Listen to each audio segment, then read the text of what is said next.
તો સુરતમાં ભાજપના ધારાસભ્ય અને મેયરનો વિવાદ ચરમ પર પહોંચી રહ્યો છે।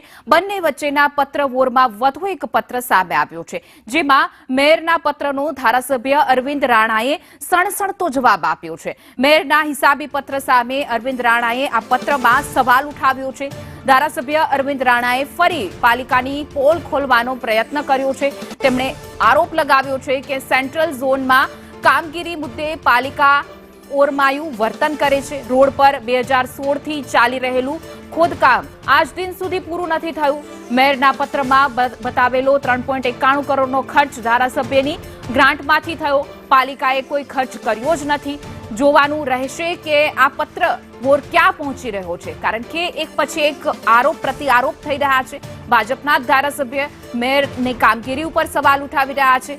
જે રીતે રોડની અને વ્યવસ્થા કથળી રહી છે તેને લઈને પણ સવાલ ઉઠાવ્યા છે। પત્ર પણ લખ્યો છે, એક પછી એક પત્રોમાં જવાબ થકી આરોપ પ્રત્યારોપ કરી રહ્યા છે।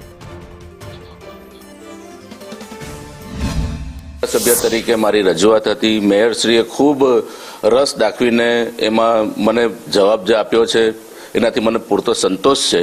અને કેટલીક વાતો હતી કે જે મેં પત્ર દ્વારા મેયરશ્રીને જાણ કરી છે અને મને વિશ્વાસ છે કે સુરત શહેરના હિતમાં ભારતીય જનતા પાર્ટી ખૂબ સારું કામ કરી રહી છે, ત્યારે સેન્ટ્રલ ઝોન વિસ્તારમાં પણ સારીમાં સારી કામગીરી થશે એનો મને વિશ્વાસ છે। જનતા પાર્ટીનું શાસન છે, અમારા માન્ય મેયરશ્રી છે અને ધારાસભ્ય તરીકે જ્યારે પણ રજૂઆતો થતી હોય છે, બોલાવતા હોય છે, ત્યારે અમે મળતા હોઈએ છીએ। એટલે આ બાબતે પણ જ્યારે રજૂઆત થશે ત્યારે જ્યારે બોલાવશે ત્યારે હું રજૂઆત કરીશ।